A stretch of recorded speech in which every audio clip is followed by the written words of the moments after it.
Je commandais la zone 51. Oui, j'y ai travaillé. C'est la base militaire secrète la plus célèbre du monde. On a accepté les conditions. Taisez-vous. Vos vies et celles d'autres gens en dépendent. Pour la première fois, les hommes qui ont travaillé dans la zone 51 racontent leur histoire.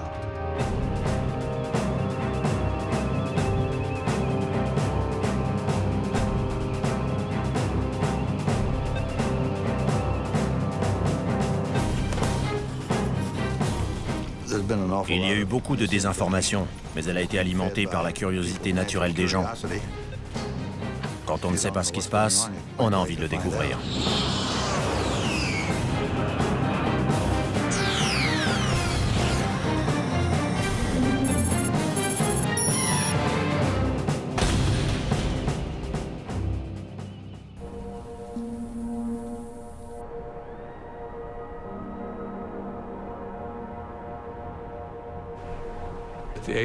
La CIA n'a jamais admis et n'admettra jamais que la zone 51 existe. Point final. Créée par la CIA en 1955 pour mettre au point et tester les programmes militaires les plus secrets des États-Unis, la zone 51 tire son nom d'un quadrillage sur un plan. Bien qu'elle n'existe pas officiellement, elle apparaît sur les images satellites du désert du Nevada. On y voit plusieurs pistes de décollage et plus de 25 hangars.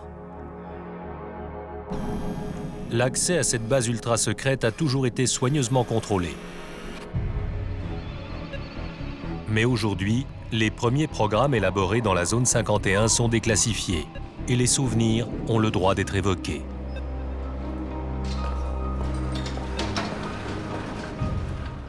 C'était une vraie guerre froide.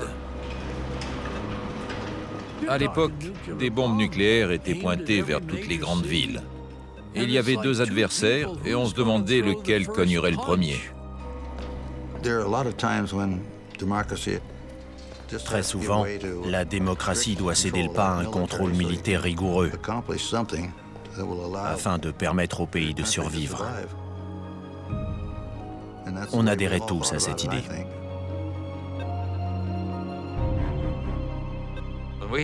Dans les réunions, on n'avait le droit d'avoir ni papier ni crayon. Même les pilotes ne discutaient pas entre eux.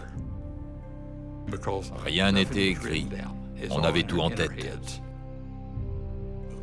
En intégrant le programme, on recevait un nom de code. Mon prénom, c'est Ken. Mon nom de famille commence par C, Collins. Et mon nom de code a été Colmar, C-O-L-M-A-R. Moi, je ne suis pas du genre curieux. Ça tombait bien en ce qui concernait la partie secrète. Quand je n'ai pas besoin de savoir, je ne pose pas de questions. On m'a expliqué que ça n'était pas la peine d'essayer de découvrir mon niveau d'habilitation, parce que je l'avais reçu des cercles les plus élevés de Washington. Ils avaient les moyens de savoir ce que je faisais, ce que je disais, où j'allais.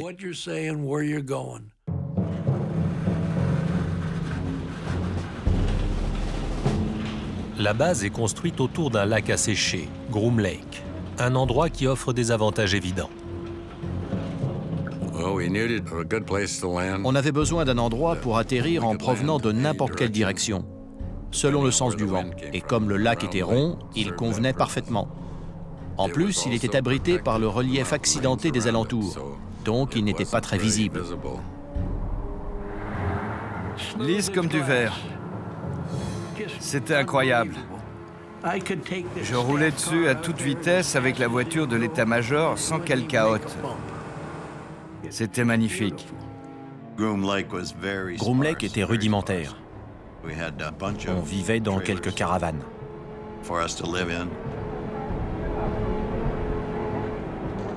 Il y avait un bâtiment polyvalent où on mangeait. Et il n'y avait ni télévision, ni radio. Il n'y avait pas de femmes. Il y en a eu une qui appartenait au service financier de la CIA et qui a passé une nuit sur la base. C'est la seule dont j'ai entendu parler. Paradise Ranch a été le premier nom donné à cet endroit. Les autorités pensaient que ça atténuerait son austérité, que ça convaincrait les gens que ça n'était pas aussi terrible que ça en avait l'air.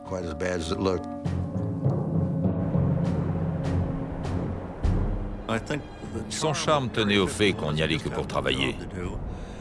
Ceux qui n'avaient rien à y faire n'y étaient pas envoyés. Et ils n'en avaient d'ailleurs sûrement pas envie, parce que ça n'était pas le coin idéal pour des vacances. C'était une affectation dure. La CIA a besoin d'hommes d'une trempe particulière. On faisait un filtrage pour avoir des soldats discrets. La sécurité a éliminé un grand nombre de gens qui étaient un peu frimeurs. J'allais recevoir ma première habilitation et je suis allé au cinéma pendant que ma femme allait faire des courses avec ma mère. En plein milieu du film, une femme est arrivée, jeune, à peu près mon âge.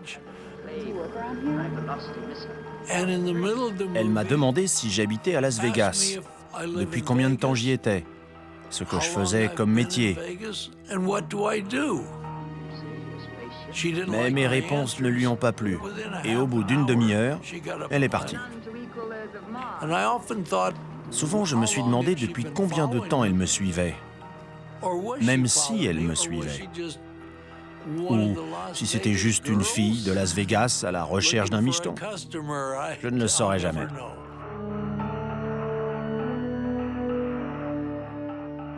On ne nous a absolument pas dit de quoi il s'agissait. On nous a simplement dit que c'était extrêmement sensible et qu'il ne fallait en parler à personne. Les entretiens ont lieu dans des chambres d'hôtel. Un type qui avait réussi tous les tests s'est entendu dire « Il y a un programme noir dans l'Ouest et on aimerait que vous y travailliez, ça vous intéresse ?» Il a dit qu'il voulait en discuter avec sa femme et les gars ont répondu « Allez-y ». Quand le type est revenu à l'hôtel, ils avaient fait leurs valises et il ne les a jamais revus. Dire qu'il voulait demander à sa femme s'il pouvait travailler sur un programme noir, ça lui a été fatal. Il n'a pas eu droit à une deuxième invitation.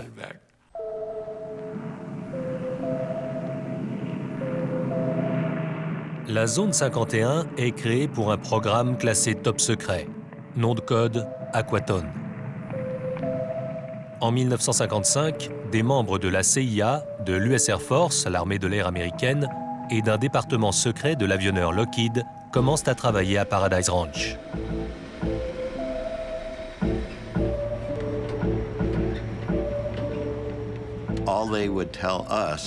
On nous disait simplement qu'on se portait volontaire, sans savoir de quoi il retournait.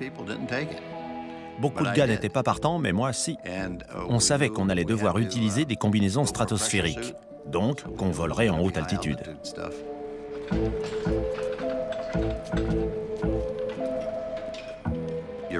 Sans pressurisation, au-delà de 50 000 pieds, le sang se met à bouillir. En cas de dépressurisation, si le moteur tombe en rade au-delà de 50 000 pieds, la combinaison vous sauve la vie. Une entreprise de Boston a été choisie pour fabriquer les combinaisons. Elles devaient être faites sur mesure, très près du corps. Alors, on est allé chez un fabricant de soutien-gorge pour la grande distribution. On faisait un essayage, on rentrait à la maison, on revenait, on refaisait un essayage après fabrication. Et on ne pouvait pas dire qui on était, ni ce qu'on faisait. Simplement qu'il nous fallait une combinaison. Quand on vole plus haut que là où l'homme est jamais allé, il faut changer d'équipement. Dans ce film déclassifié récemment, Ray Goudet se prépare pour un vol au-dessus de la zone 51. Les combinaisons partiellement pressurisées MA2 modifiées sont taillées sur mesure pour chaque pilote. S'il maigrit ne serait-ce que d'1 kilo, la combinaison perd toute efficacité.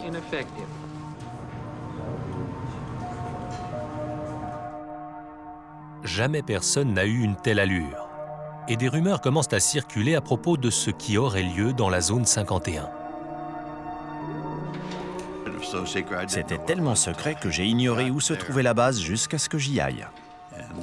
Et je me suis demandé où j'avais mis les pieds. Les participants au programme ne savaient pas tout. Par exemple, les mécaniciens ignoraient ce qu'on faisait en l'air. C'est dire à quel point c'était secret. Rien ne restait dehors. Sitôt posé, l'avion partait au hangar. Ces hommes testent une des armes les plus importantes de la guerre froide. L'avion espion U-2. Il n'y avait pas d'avion d'entraînement, pas de biplace, pas de simulateur. L'U-2 est équipé d'appareils photo haute résolution conçus pour monter à près de 70 000 pieds, afin de prendre des clichés depuis la limite de la stratosphère. Au moment où la course aux armements s'intensifie, l'U-2 est le meilleur espoir de surveiller l'arsenal sans cesse croissant de l'URSS. Mais il impose des efforts énormes aux pilotes qui sont obligés de respirer de l'oxygène pur pour survivre à de telles altitudes. Certains étaient ravis parce qu'ils allaient prendre une bonne suée. Pas moi. Je préférais dormir, bouquiner ou réfléchir à ce que j'allais faire. Parce que certaines missions n'étaient pas simples. Il fallait voler dans des conditions précises pour qu'elles réussissent. Le moindre kilo supplémentaire risque de réduire le plafond de vol de l'U-2. Tout le carburant se trouvait dans les ailes, donc c'était impossible d'empêcher le bout de racler par terre. C'est pour ça que des roulettes les soutenaient jusqu'au moment où les ailes s'éloignaient du sol. À ce moment-là, les roulettes se décrochaient. J'aimais bien décoller et monter en spirale. L'U-2 a une couverture. Officiellement, il s'agit de recherche météorologique. C'était notre couverture. On était un escadron de reconnaissance météo. Si ça n'était pas un avion conventionnel, alors qu'est-ce que c'était? Bien que volant 3 fois plus haut que les avions de ligne de l'époque, l'U-2 est parfois repéré. J'en suis pas sûr, mais je crois que j'ai vu le soleil briller sur une vitre ou sur des hublots d'observation. Au milieu des années 1950, au moment où la guerre froide et la passion des Américains pour les ovnis battent leur plein, Je crois que ça venait de l'espace, mais que c'était amical. les avions argentés sèment parfois la confusion. Ils étaient en aluminium pur et ils avaient l'allure d'une étoile brillante au firmament. Les pilotes ont ordre de tout nier, même auprès des contrôleurs aériens. Des histoires couraient au sujet de trucs qui volaient en altitude. Les contrôleurs appelaient, mais en vain. Ils ne recevaient que des explications évasives. Je rasais la frontière canadienne quand un contrôleur m'a interrogé sur mon altitude. Ses renseignements étaient très précis, mais je lui ai répondu « Non, faites réviser votre matériel. Ce n'est pas mon altitude. » En 1957, ces vols officieux sont à l'origine de la moitié des observations de soi-disant ovnis. Mais ça n'est rien comparé à ce qui s'annonce.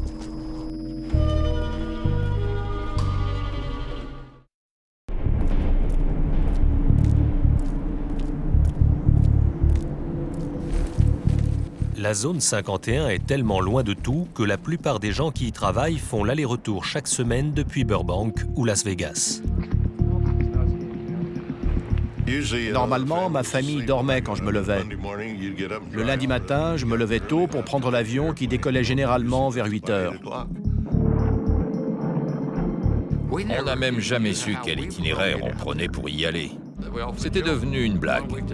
Une semaine, on volait avec des bons, l'autre avec des poulets. On ne savait jamais ce qu'il y avait dans la soute de l'avion qu'on prenait. Quand on descendait du Lockheed Constellation, on passait au contrôle qui vérifiait qu'on avait notre insigne, qu'on était bien celui qu'on disait être. C'était la routine, et la sécurité était très efficace. Jim Friedman faisait l'aller-retour quotidiennement. J'avais 3 enfants, mais quand on leur demandait à l'école « Qu'est-ce que fait ton papa ?», je leur disais de répondre que je réparais des téléviseurs. Ma femme était tellement occupée à élever les enfants, à les préparer pour aller à l'école, qu'elle ne s'intéressait pas trop à ce que je faisais. D'autant qu'elle savait que je tripotais beaucoup la télévision.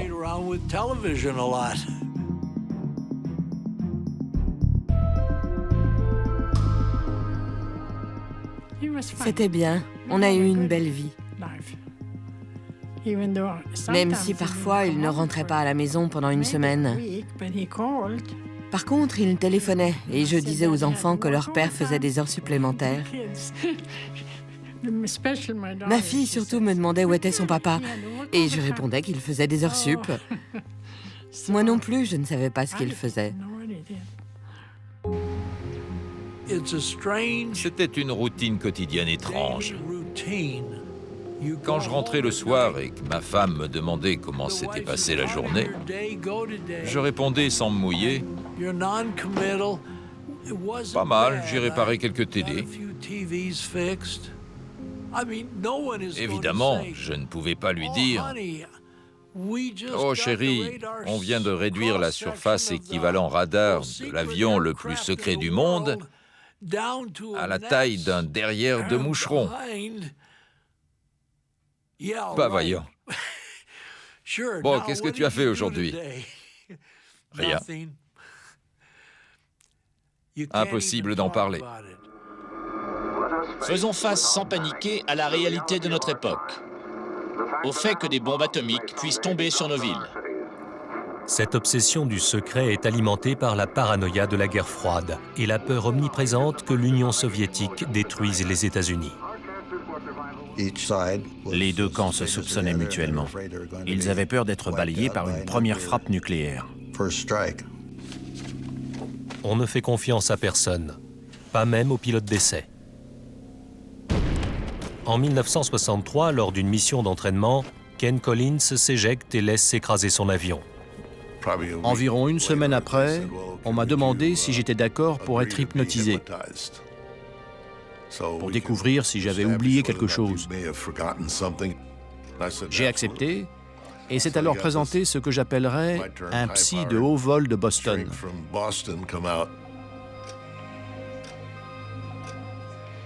Il n'a pas réussi à m'hypnotiser. Il était assis face à moi, on discutait, je ne bougeais pas, mais ça n'a pas marché. Quelques jours plus tard, le médecin navigant de Lockheed est venu me demander si j'acceptais qu'on m'injecte du pentotal. J'ai répondu que j'en serais ravi. J'ai dit à ma femme que j'allais travailler chez Lockheed. Elle m'a dit « Mais on est dimanche, tu ne travailles jamais le dimanche ». « Oui, mais là, c'est particulier ». Elle m'a dit « Très bien ». Vers 18h, des gars m'ont ramené chez moi et le pentotal me faisait encore de l'effet. Ils m'ont fait asseoir sur un fauteuil dans le salon. Ils ont dit au revoir et ils sont partis. C'est tout ce qu'ils ont dit. Ils n'ont pas adressé un mot à ma femme. Ils lui ont juste donné les clés de la voiture. Elle était en colère parce qu'elle croyait que j'étais allé picoler avec eux. En fin de compte, la conclusion a été que tout ce que j'avais raconté correspondait à ce qui s'était passé. Lorsqu'une bombe de ce genre explose au sol ou juste au-dessus, Le gouvernement américain, qui travaille à toute vitesse pour mettre au point des armes toujours plus puissantes, a choisi d'installer sa base secrète à côté de son centre d'essai nucléaire. Mettez vos lunettes. C'était en plein milieu du terrain d'essai nucléaire du Nevada.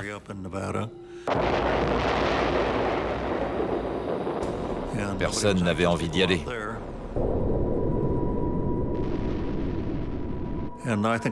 Cette discrétion était capitale pour accomplir ce travail dans le plus grand secret. Mais comme plus de 450 explosions nucléaires ont lieu entre 1955 et 1968, l'endroit présente quelques défauts.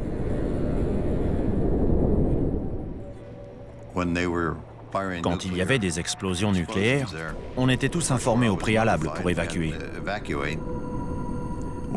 Une fois, ça a duré presque 2 semaines à cause de problèmes météo, de vent principalement. Il fallait qu'on porte des dosimètres pour être sûr qu'on était encore propre. Pour je ne sais plus quelle raison, j'étais sur la piste de décollage au moment d'une explosion qui a eu lieu à Yucca Flats. J'ai vu des vagues dans le sol s'approcher de moi. Ça montait, ça descendait, ça montait, ça descendait. C'était une explosion souterraine. C'était incroyable de voir ces grands cercles de terrain s'enfoncer.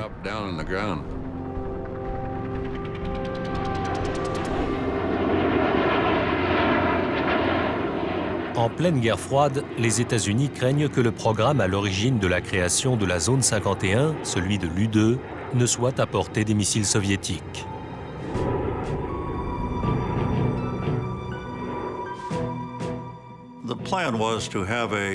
L'objectif, c'était de mettre au point un avion habité pour succéder à l'U-2, qui devait être bien moins vulnérable et bien plus performant.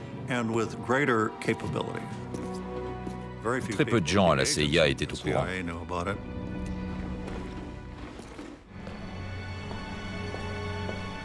À la fin des années 1950, la base s'occupe d'un nouveau programme classé top secret. En 1958, j'ai commencé à travailler sur l'Oxcart.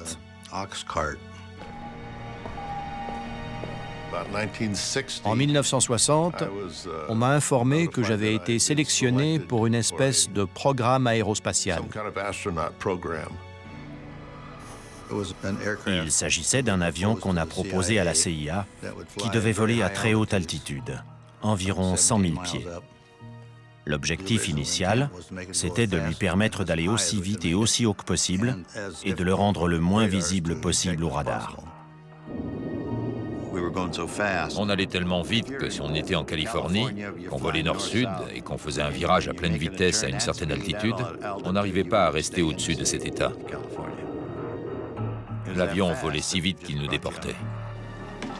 En pleine guerre froide, les renseignements sont aussi importants que l'armement. Et l'Oxcart est conçu pour être l'espion par excellence. Premier avion furtif de l'histoire, il vole assez vite et assez haut pour prendre de vitesse les missiles. Des milliers de personnes planchent sur sa conception dans les installations de l'avionneur Lockheed à Burbank, en Californie.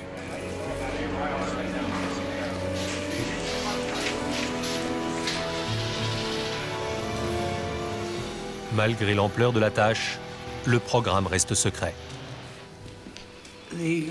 Pour l'Oxcart, il fallait une habilitation particulière. Et c'était la plus élevée qu'on pouvait obtenir. L'avion devait supporter les températures provoquées par la friction de l'air lors des vols atmosphériques à 3200 km/h. L'Oxcart était à 93% en titane, un matériau jamais utilisé pour un avion. Et pour s'en procurer beaucoup, il fallait traiter avec l'Union soviétique. Comment la CIA a-t-elle fait sortir ce matériau du RSS? Pour autant que je sache, c'est toujours secret et je ne sais ni comment elle s'y est prise, ni qui s'en est chargé. Mais on a reçu tout le titane dont on avait besoin.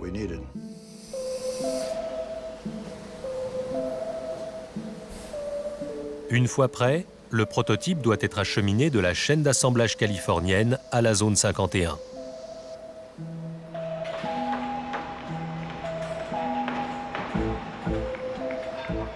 Ce qui était rond voyageait dans un conteneur carré. Et ce qui était carré voyageait dans un conteneur rond. Il était trop long, ses ailes étaient trop larges, donc des tronçons ont été détachés et transportés de Burbank à Groom Lake. Comme on n'avait pas envie d'envoyer un convoi exceptionnel très large sur une route fréquentée, on faisait ça en toute discrétion, quand il n'y avait personne. Ça nécessitait de collaborer avec les polices de la route de Californie, du Nevada, la CIA et je ne sais combien d'autres organismes. Et la voie devait être dégagée. Il a fallu couper des arbres et niveler la terre des accotements pour que les conteneurs puissent passer.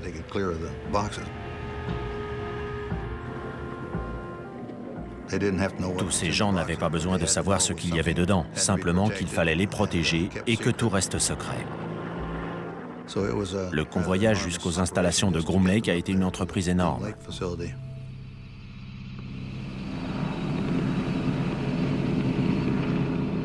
Ken Collins est un des premiers pilotes à découvrir l'Oxcart à la zone 51.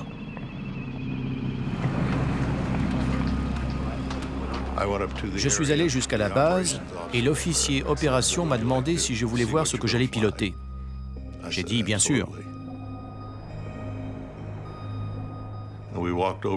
On est allé jusqu'à un hangar. Il y avait très peu de lumière. Dans l'ombre, on voyait cet avion effilé, magnifique, étonnant, qui faisait penser à un vaisseau spatial. Dans la zone 51, près de 2000 ouvriers s'efforcent de mener à terme le programme noir. Il y a beaucoup de choses que les gens n'ont vraiment pas besoin de savoir. C'est pour ça que la zone 51 est devenue si mythique. Personne ne sait ce qui s'y passait.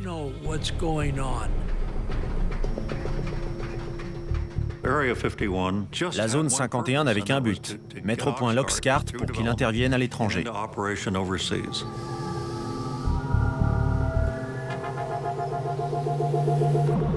L'essentiel des renseignements concernant ce programme sont restés classifiés pendant des décennies. Et on connaît mieux son célèbre successeur, l'emblématique SR-71 Blackbird. Mais aujourd'hui, on commence à en savoir un peu plus sur l'Oxcart.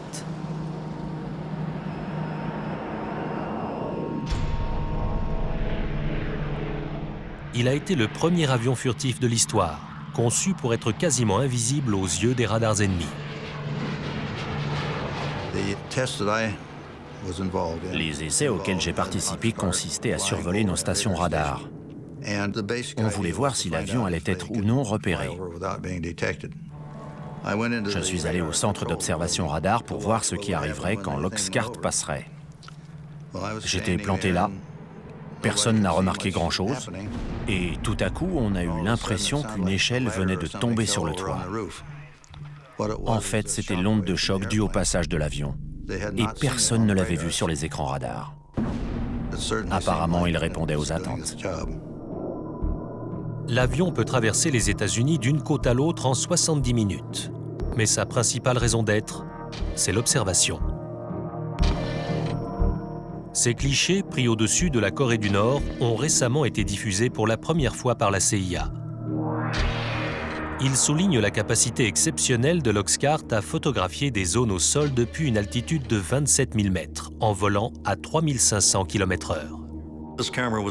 La caméra qui équipait cet avion, qui volait à Mach 3, avait une résolution de 30 cm. Imaginez un objet au sol sur lequel vous posez un quadrillage avec des carreaux de 30 cm de côté, un peu comme sur du linoléum, avec des carreaux noirs, blancs ou gris. Un objet de 30 cm de côté était reconnaissable, même si on ne voyait pas sa structure interne. Mais en photo, un char d'assaut couvrait des centaines de carreaux, et il était facile à identifier. Mais au plus fort de la guerre froide, les hommes de la zone 51 ne sont pas les seuls à disposer de caméras efficaces. Les Soviétiques avaient entre 4 et 6 poubelles, comme on les appelait.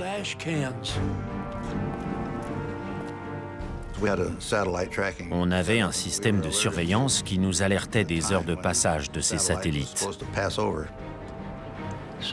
Au moment où ils approchaient de la zone 51, on arrêtait tout. Il y avait des cabanons d'urgence. Si un avion était à l'extérieur au moment où un satellite franchissait la ligne d'horizon, on filait se réfugier à l'intérieur. Mais il faut parfois laisser en place une maquette pour tester ses capacités furtives. Et les Soviétiques espionnant depuis les airs, ça ne va pas sans poser de problème. Quand un avion était sur son pylône, il était très difficile à maquiller à l'attention des satellites. Mais la sécurité a pensé qu'on ne devait pas les laisser l'observer. On n'avait pas d'autre solution que de descendre la maquette de son pylône, de la remiser dans le hangar et de la ressortir.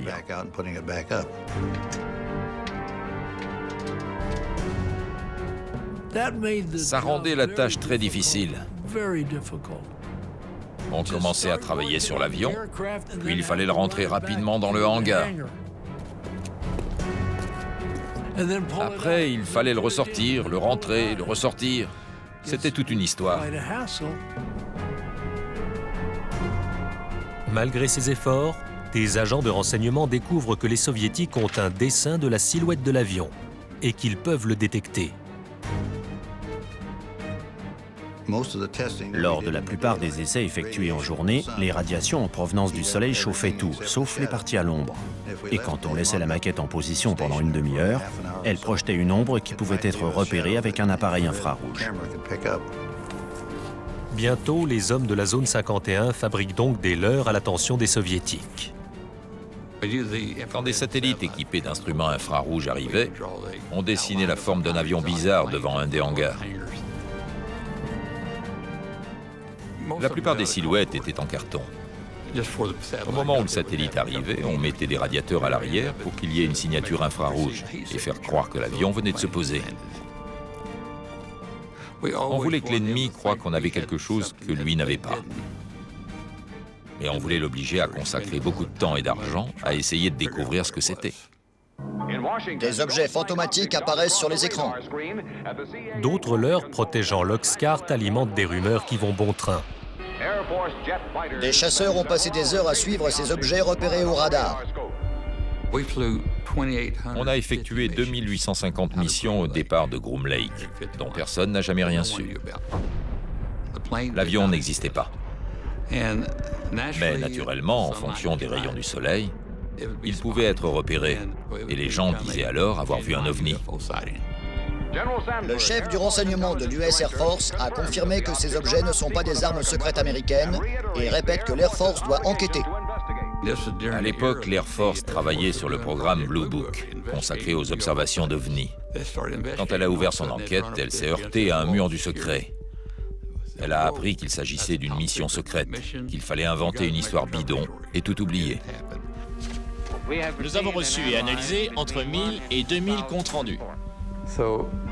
Les pauvres gars du programme Blue Book allaient devoir inventer quelque chose pour expliquer ces observations. Je respecte l'Air Force, mais certains de ces objets sont d'origine interplanétaire. Les contrôleurs aériens de l'aviation civile américaine ont eu interdiction de signaler ces objets qui volaient si vite, pour ne pas effrayer le public. Les pilotes de ligne étaient des empêcheurs de tourner en rond. Ils voyaient le Blackbird prendre de l'altitude. Ils montaient à 80 000 pieds, alors que les avions civils étaient à 45 000. Et les pilotes appelaient à la radio et se mettaient à hurler.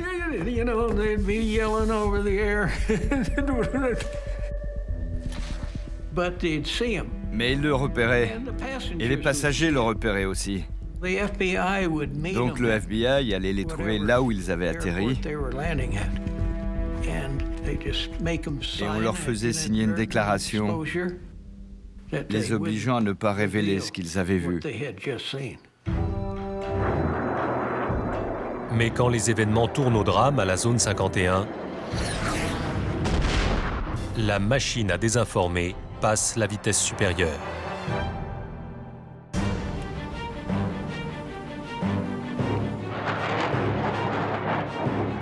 Ce n'est que des dizaines d'années plus tard qu'une mésaventure est finalement révélée. On faisait un essai moteur à basse altitude et à vitesse subsonique, parce qu'on avait du mal à accélérer jusqu'à Mach 3. J'ai pris la direction du nord depuis la zone 51, je suis monté à 25 000 pieds, je suis reparti vers le sud, j'ai rencontré un peu de mauvais temps, et quelque chose n'allait pas.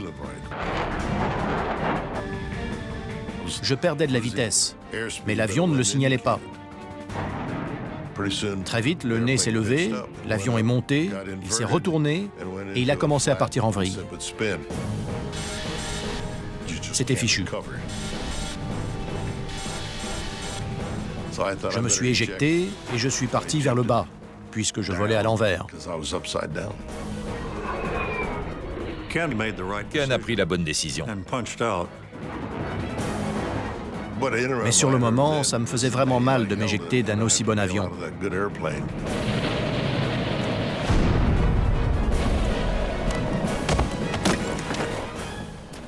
Il a fini près de Wendover, dans l'Utah. Une fois au sol, j'ai récupéré ma voile. Je me doutais que j'en aurais besoin. J'allais devoir passer la nuit dehors et elle me servirait de sac de couchage.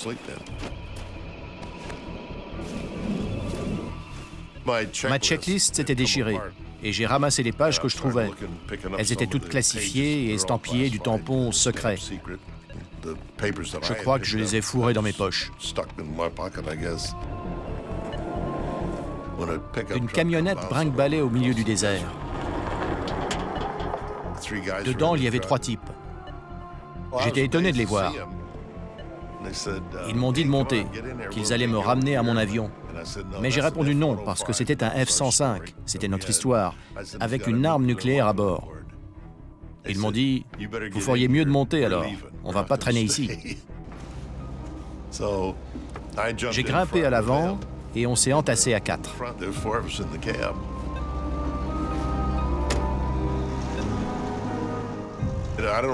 Je ne sais pas où il serait allé en cas d'explosion. Vu la distance, ça n'aurait rien changé. Après la mise en garde et le pieux mensonge de Collins, il n'avait sûrement pas envie d'aller voir de près.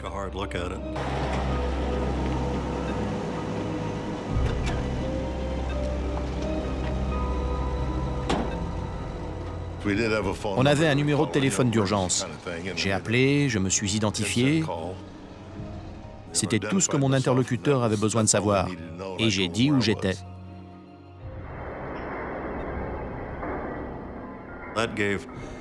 La CIA a eu 2 jours pour récupérer les morceaux de l'épave et tout nettoyer. Sinon, ça aurait viré à la kermesse.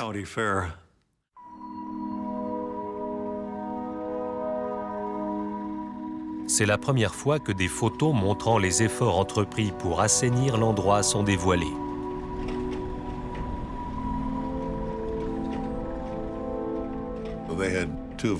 Deux types de la sécurité sont allés sur place. Ils ont sillonné tout le coin à cheval pour vérifier que rien de classifié n'avait été oublié. Entre la version officielle et l'isolement du lieu de l'accident, le nettoyage permet de garder secret l'emplacement du crash.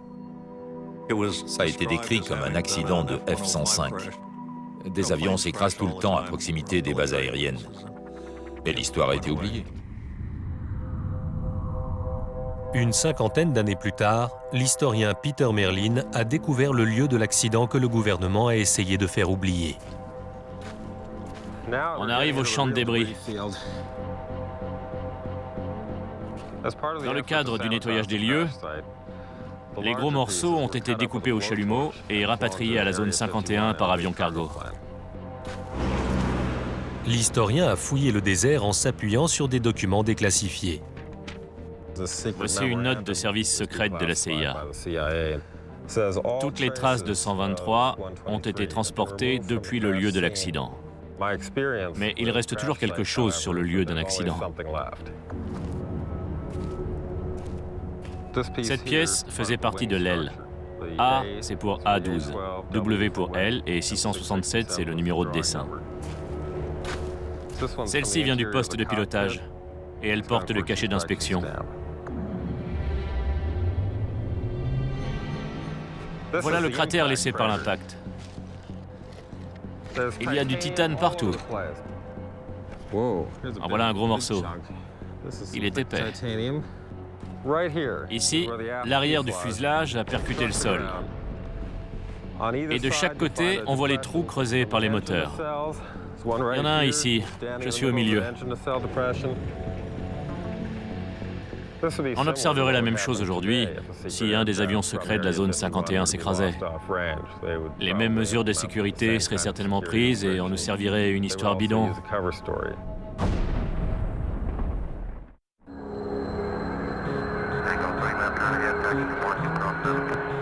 Aéroport McCarran, Las Vegas, de nos jours. Un hangar privé pour avions banalisés.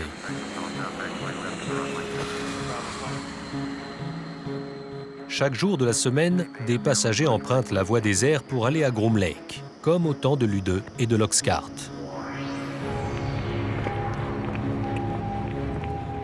Depuis cette époque, la zone 51 est devenue le siège permanent des programmes noirs.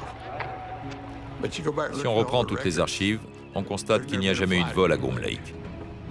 Il ne faut pas se fier aux apparences.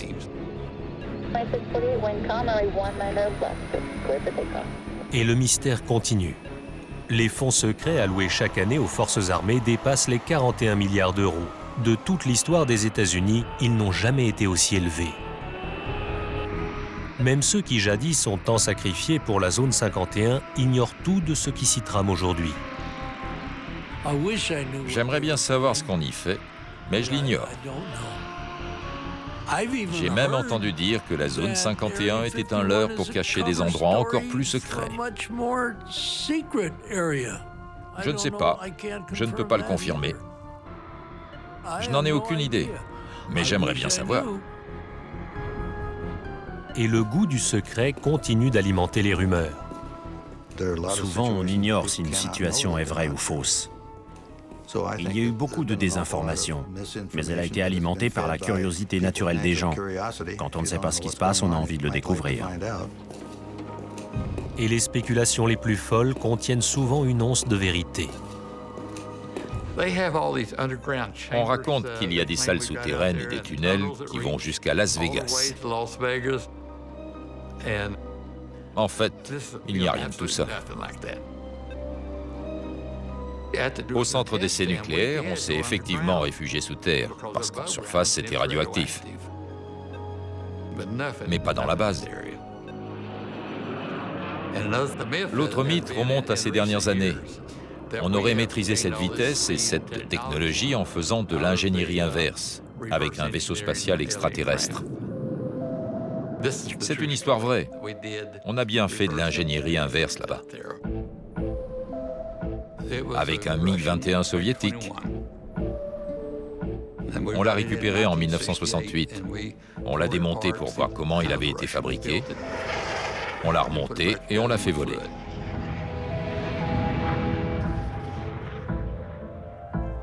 Même la théorie du complot qui prétend que l'alunissage a été tourné dans la zone 51 repose sur quelques faits avérés. Au centre d'essais nucléaires, on a testé la Jeep lunaire qui a été envoyée sur la Lune, tous les équipements de vie. Les astronautes sont venus s'entraîner sur les cratères laissés par les bombes atomiques. C'est sûrement de là que viennent toutes ces histoires.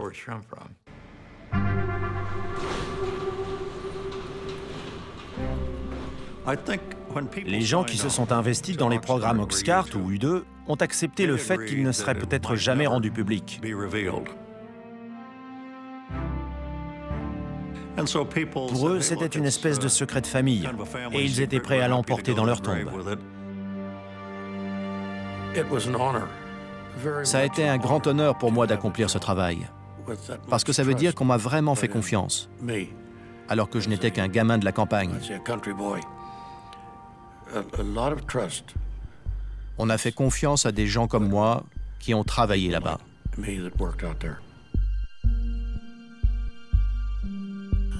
Beaucoup y ont consacré leur vie.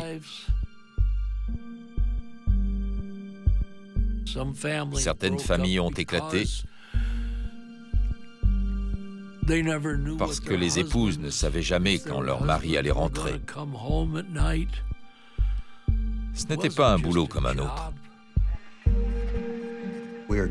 On nous a donné des tâches à faire, on y croyait, et on a fait du mieux possible. Et ça s'est bien terminé.